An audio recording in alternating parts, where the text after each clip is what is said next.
Hello, this is another episode. This is our summer episode of Down with Psychopaths, Nihilists, and Fascists. And these are my two new co-hosts who are going to be with me for the foreseeable future. Danny Sherbert, who is my fraternity brother. SIGAP, very cool to me when I had my psychotic break in November of 2024, as has been my other fraternity brother, Mark Trout. Hey, Mark. And hopefully, anybody who's familiar with the movie The Room or The Disaster Artist is familiar with that line. Hi, Mark. Will know Oh, about hi, what's his name, Mark. Tommy Wiseau or something like that. Tommy Wiseau. Yeah. Yeah. Oh, hi, Mark. But Hi, Mark. anyway, Yeah.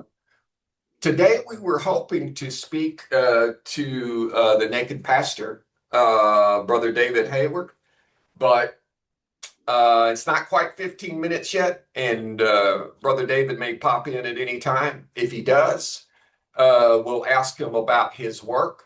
Did you guys get the information that I sent about Naked Pastor and his work? Yes.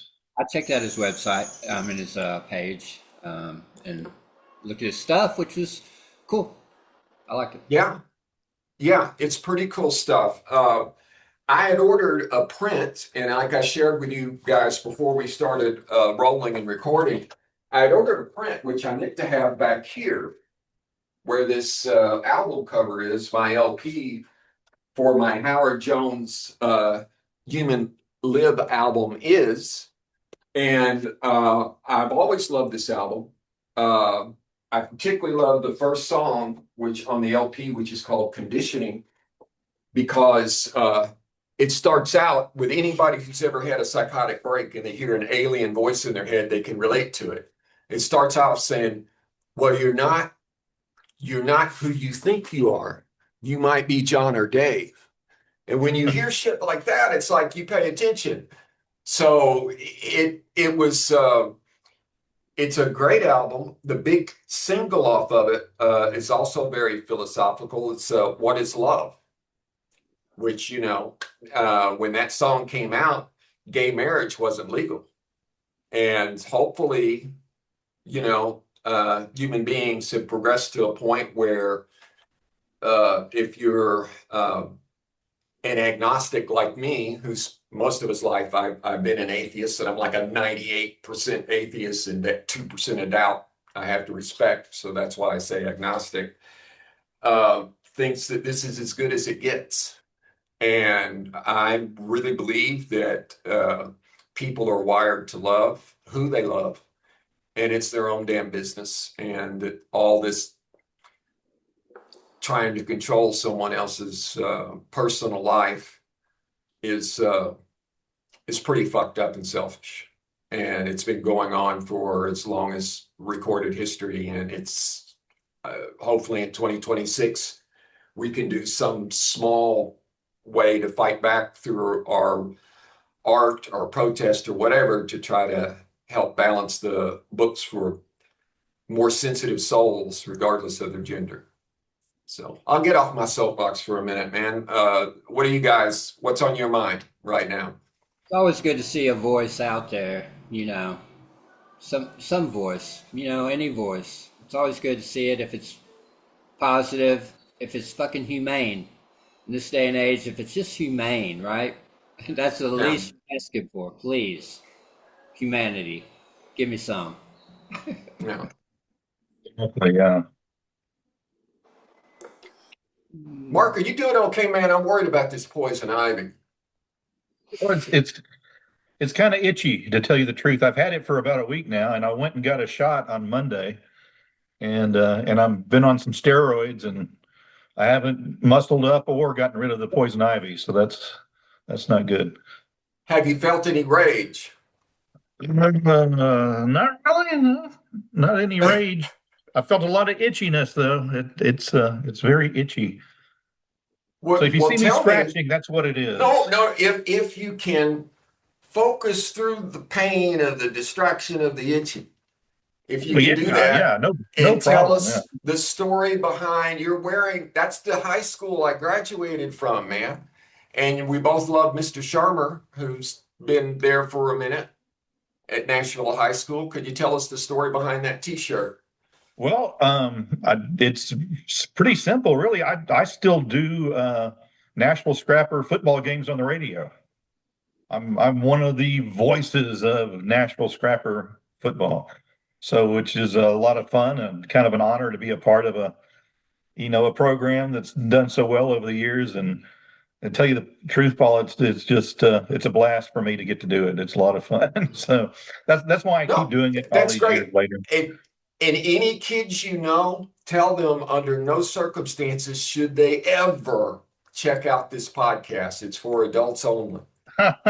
Okay, I'll mention Tell that them too. not to do it. Tell them, hey, I'm the co-host of a show that's called Down with Psychopaths, Nihilists, and Fascists, and you better not ever let me catch you listening to it or watching it online for free at YouTube and Spotify. Don't Well, I tell don't them have a lot that. of Don't tell contact them with the any of kids, that. so yeah, I don't see the kids too much. I'm just in the booth, so I I'm mean, just how talking cool is Excellent. about the that, game. though? I mean, what's funner than a football game on a Friday night, right? A Oh high man, school it's Yeah. it's football game? great. Yeah, No. Great. Uh, Great. it's and being live on the radio, there's something about that. It's addictive. I mean, I've been doing it for a number of years now. It's very addictive. How long have you been doing it?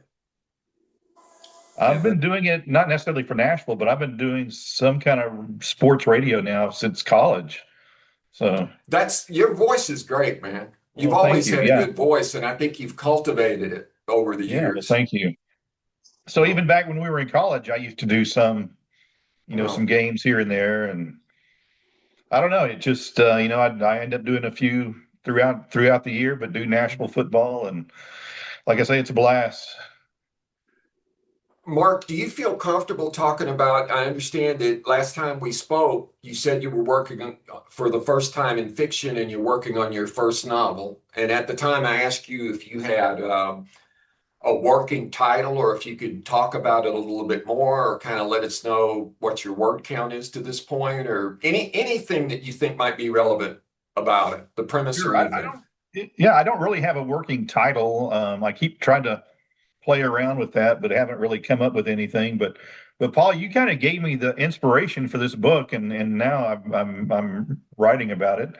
I do a blog, and it's for the most part kind of humorous. In the beginning, it was humorous slash family, and well, now my family's moved on, so to say. For those who don't know, my wife passed away from cancer many years ago, and so I raised my kids, pretty much by myself. And so the blog was kind of about some funny stories, especially my son, who was young at the time. Well, anyway, I was working on a blog post, basically about me talking about how much longer I need to retire. It was going to be I was going to retire in 17 years after I died. And you said something. You said, "Well, you ought to turn that into a book." And I got to thinking about it, and sure enough, and so basically, it's about this guy who has a father who passed away, of course, but had a father who was always a bit overbearing and never satisfied with his son. And so the son doesn't want to die in debt. He wants to show his dad that his dad was wrong about him. And so even though he's passing away early on in the book, he wants to keep working. And it's kind of a humorous book. I mean, it's nothing really serious. There'll be a few serious things here and there, but for the most part, it's more Mark Trout dumb humor. So, but I've got to tell you, man, I love that premise. And I told you that it definitely has some elements of magical realism. It reminds me of Gabriel Garcia Marquez a little bit, 100 Years of Solitude, with the guilt associated with the dead mhm. who populate your world that you're creating. And I'm stoked for you, man. And I'm excited. Well, thank you. I'm excited that we might work together as co-writers. And to That's what that I'm looking end, forward to. Yeah. I'm reading Mutiny on the Bounty, which was written by co-writers, and it's absolutely great. If you just kind of want to maybe check it out for luck. And I think, brother, if this shit works out for me, uh, any kind of career as a novelist, it'll be a big debt to you for being my mask of sanity and the adult in the room, Well, because it's going to help me because I scare a lot of people. I do, and I think you'll calm them down, particularly literary agents.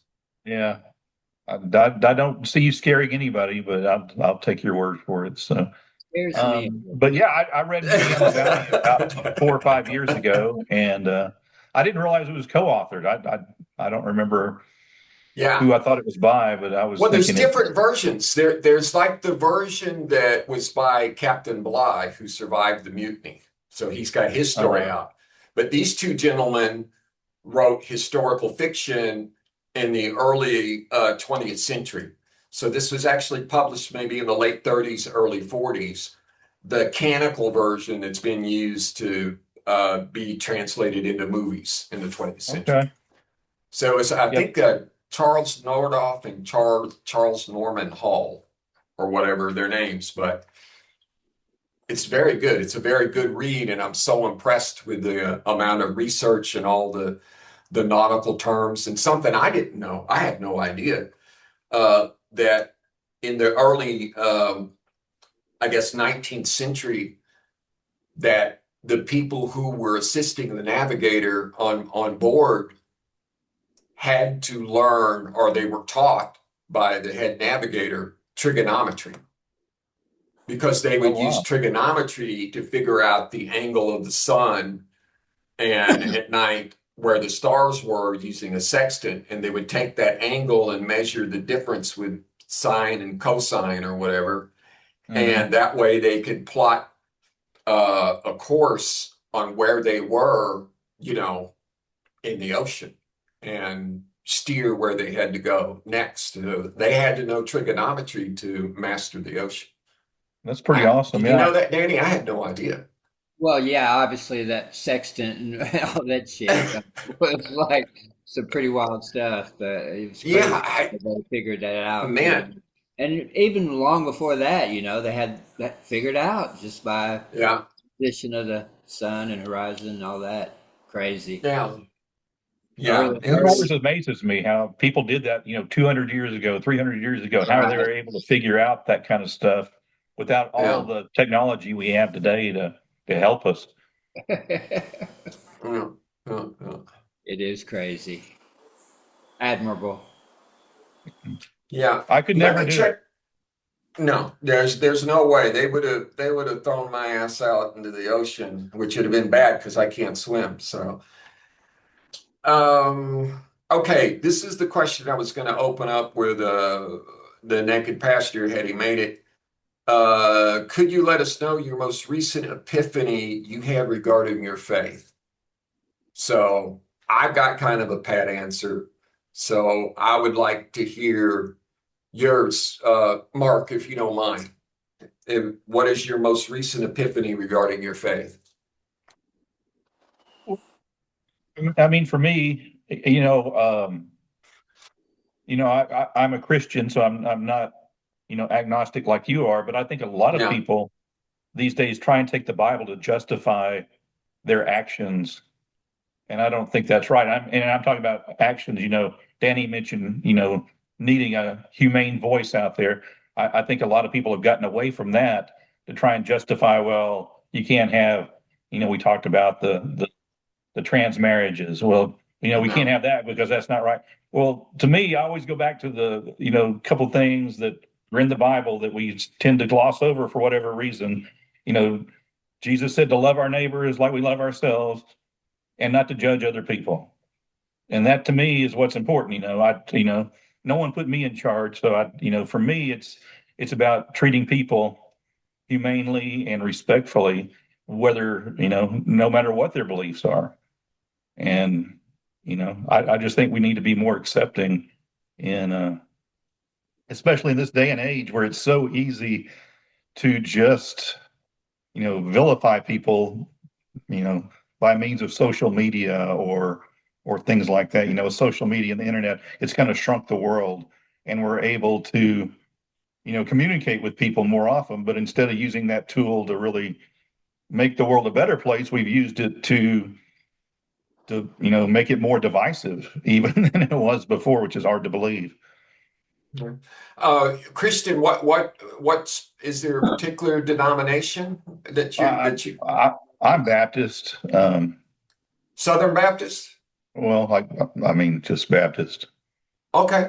I go to a No, Southern Baptist I church, wasn't but trying I to be can't. funny. I wasn't trying to trip you up. Of course, No, Southern Baptists have a long history. Jimmy Carter, Martin Luther King Jr. right. You know, okay, and I wanted to be a preacher when I was 10. I had a blood red Well, Bible because I thought anybody who didn't carry a Bible that recognized, the true Christ and his sacrifice, I thought they were weak. So yeah, of course, I was the only one with a red Bible, but I thought everyone else was an idiot. So there you go. but it goes back to what Danny was saying. You need to, use that faith in a humane way and not in a hurtful way, which is Yeah. what it seems Above like all is else, happening anyway. so often. Yeah. Above all else, you should definitely treat it in a humane way. I would think. I would think, Exactly. but that's coming from a non-believer. So, I Well, mean, Danny, what's your latest epiphany regarding your faith? the latest. Yeah. Well, I mean, I think everyone, their relationship to the word faith itself evolves as we mature. True. So, you Okay, know, but as far as religion, and I've been through all religions from Catholicism to all the Christian, uh, whatever. you've been a Catholic for a while? I was born Catholic, big I was Catholic a family, Catholic that was my last religion, Catholicism. big Catholic family, but obviously I was raised Southern Baptist, and even in the fundamental wild holy rolling shit, as a teen. Um, but it wasn't long after. I mean, probably Did my you ever, you mentioned the Holy Rollers. Did you ever attend a Pentecostal service? Yeah, we actually Nazarene and Pentecostal were pretty tight in Hope, so certainly familiar with Pentecostals. But yeah, it wasn't long after I graduated high school that I just in my head one day I can remember it to this day went, yeah, there's no God. Yeah, that's an It, epiphany, man. and it wasn't, and it yeah, but I was young, 18. Yeah, And nothing has changed since then to make me think yeah, otherwise. Now, that's not to say I can't prove there wasn't a Jesus. yeah. And if there was, and if he's like who they say he is, then that's pretty cool. That's really cool. But other than that, I mean, I certainly don't preach that I'm an atheist, Yeah. but if asked, I'll certainly tell you. Yeah. Give me a second, brothers. I'm gonna take another hit here off camera. Hang on. But I do love some Christians, Mark. I hope I fall in that category then. So, I won't hold it what? against you just because you have any religious belief, right? That's Right. the thing. I'm not just saying I mean, how can you be a Christian and not even sort of acknowledge Muslims, right, in some kind of way, or Jews, right? I mean, if you're in that humane, you know, category of Christian in your belief of a God, Well, right? You have to kind of believe, well, maybe they believe in the same God in their own way, or that's how that tribe that's came up with that's their that's thing. kind of what I think. To me, and I know, some of the Christians I know probably won't agree with me, but we're kind of all on the same team. Like, or we should Yeah. be like we should be, like, for Basic in better its most basic form, yeah. in its most basic form. Yeah, we're all on the same team. Well, shouldn't we be promoting then humanity and loving each other and being good Getting to each other along.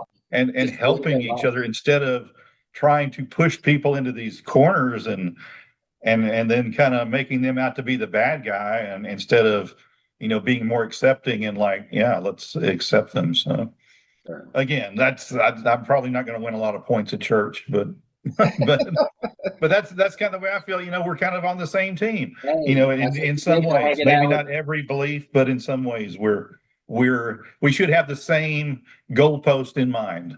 You know. Amen. Yeah. Guys, before I forget it, I messed up. We are going to have another co-host also join us, hopefully in the fall. She couldn't get off work today, but Alana Smoot is also going to be a co-host So, with us.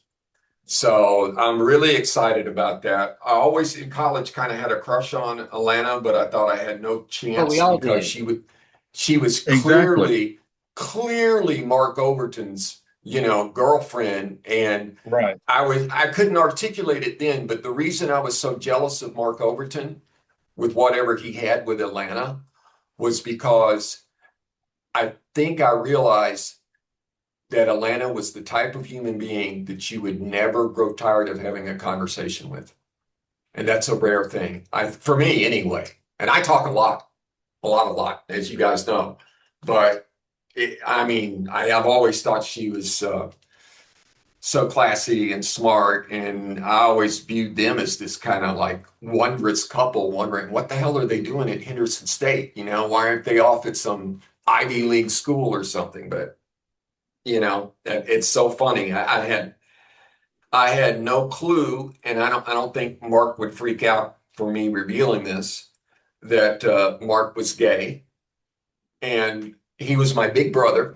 Uh, and I thought, well, hell, I guess everyone just immediately assumed I was gay, which is funny looking back on it. And I could have really had a lot of fun with that had I known what I know now. But it's weird the way stuff turns out. And what I told Alana was and this gets to my epiphany, my latest epiphany about faith was when I had my psychotic break and a voice inside my head.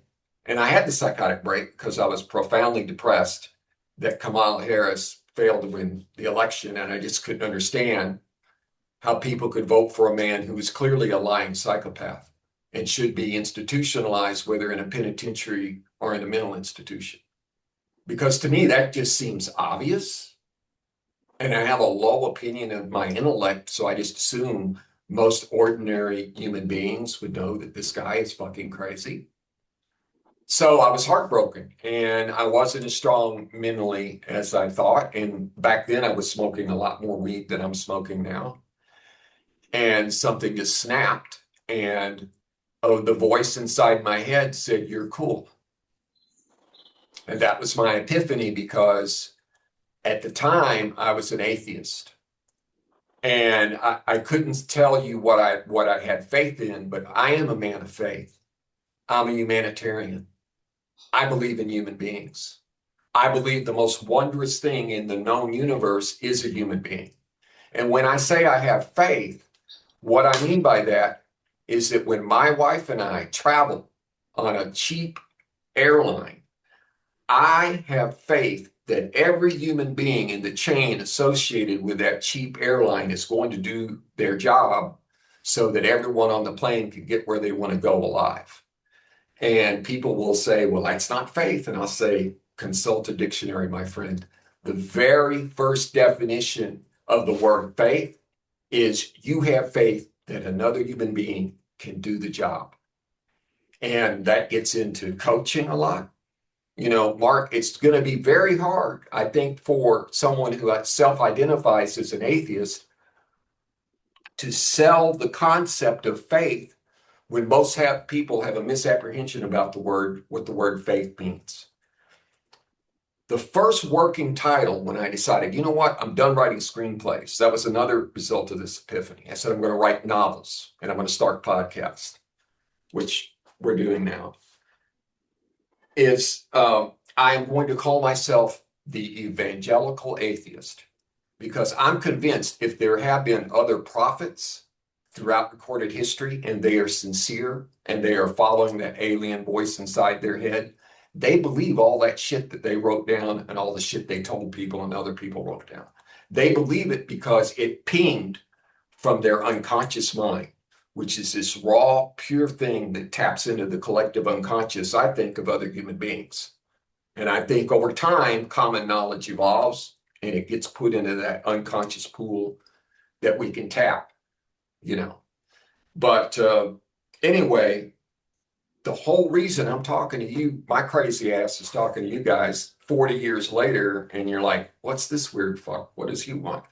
Well, it's because I am determined to get a literary agent and make at least 10 grand a month writing novels. And I know that's crazy, but that's my epiphany. So I've kind of got all this weird energy and heat from that. And that all these cliches, when there's a will, there's a way. Mark, your disposition, your patience, your maturity. And I want to profoundly apologize. I did not know that about your wife, brother. I'm sorry. Oh, I'm sorry. that's How fine. many years ago was that? Um, Coming up on 22. My son was I'm so sorry. one at the time. So yeah, kind of a Yeah. strange. She was only Yeah. 33 years old. So I mean, it's very young. That's I commend you, number one, just for living through that shit and being here and not, ending your life there or whatever, because I just imagine the depression and the grief is overwhelming. So, um, It yeah, can be at times. Yeah. yeah, No, I can imagine. I remember all that, Mark, and that was just really, I always thought it was just so commendable about you raising the kids, and posting about it and letting us see it, it was a cool Hmm. journey. So yeah, man, thumbs up, and so sorry, man. Well, That's well, crazy. thank you. I appreciate it. I was fortunate. I had really good kids. If I they'd been know, like me, we probably would have had a homicide or something right? to go along in the family. But fortunately, they were much better than I was as a kid. Yeah. So No, Hey, I like the way you worded that too, Mark, because a lot of it is luck with it, kids. it, it is. I Yeah. mean, it certainly was for me. You know, Mm, I'm blessed with two great kids, and I know exactly what you're saying. So yeah. yeah, it's a great thing. Yeah. They just know how to act. You know. Figure it out. yeah, Yeah. I know what you mean. Crazy. Um, So we've already asked this, right? This is kind of redundant. What faith or combination of faiths do we identify? Danny, atheist, me, agnostic, Mark, Baptist. And I was going to ask Brother David, how are you really Sophia? Because uh, in the art, I wish I were better at doing this. I wish I could show a split screen or something to show this artwork. But if anyone wants to look it up, it's called Sophia Entangled by NakedPASTOR. And I'm waiting for this to come. In fact, I'm gonna see. Hang on. Let's see. I want to see if this Zoom has a little AI off to the side, and I'm going to ask it.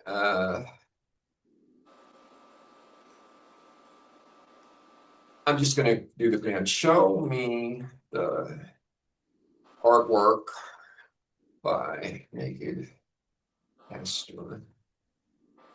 I was going to ask him if he was a pastor and if he was naked. That's a great Those question. are my two main questions. Okay, show me the artwork by Naked Pastor Sophia Tangle. See if it actually does it. Thinking, reviewing the meeting transcripts. No, I needed something outside. Oh, now it's searching on the web. They couldn't display it, I guess, because it's copyright protected. Um, He had a lot of anyway, stuff. He has a lot of yeah, stuff. I actually bought the little 8x10 of that print, but it's hung up in the mail, and I think it's thanks to that, Agent Orange of a president with all the stupid tariffs. I think it's messing with the flow of getting mail to the Netherlands. I like his sheep cartoons. But it's brilliant work. It's very cool. Yeah, I like his sheep cartoons where the be like a Yeah, whole flock of sheep against one LGBTQ or whatever draped yeah. sheep. Yeah, yeah. Plus, he's It's got a very lot of handicap stuff on there too. yeah, yeah. You handicap? Well, I don't know, but going back to what Mark said about everyone kind of who has this appreciation for humanity kind of being on the same team, whether they're are any kind of religion or not, just the humanity of it. His LBGTQ uh, cartoons of Jesus Christ, and then there's the little by Jesus what he's doing that he has the little rainbow by it. And that's the only thing where you see the color because everything else is in kind of a cool looking black and white that for some reason even it kind of reminds me of Keith Haring a little bit. I don't know if you remember Keith Haring's drawings in like the late 80s that kind of it almost has a graffiti, almost like a like I guess in movies you would say found footage, but for this kind of art, it's almost like found art in a way. I don't know, probably doing a bad job of describing it, but I love the work, and I really wish it would have got here on time so I could have displayed it. But hopefully by the next time we gather together, brothers, and hopefully be a brother and at least one sister, uh, I'll have that for the background. And I like this, Danny, what you got there with the guy with a face that looks like he's kind of in shock. What is that? What's the story behind that? That's one of my brother's paintings. I've got three of them in the house. That's it's just at a point in his art journey, he was doing big oil portraits that are just real colorful and expressive, and basically film stills. If I pressed him, that's probably Klaus Kinski, but Yeah.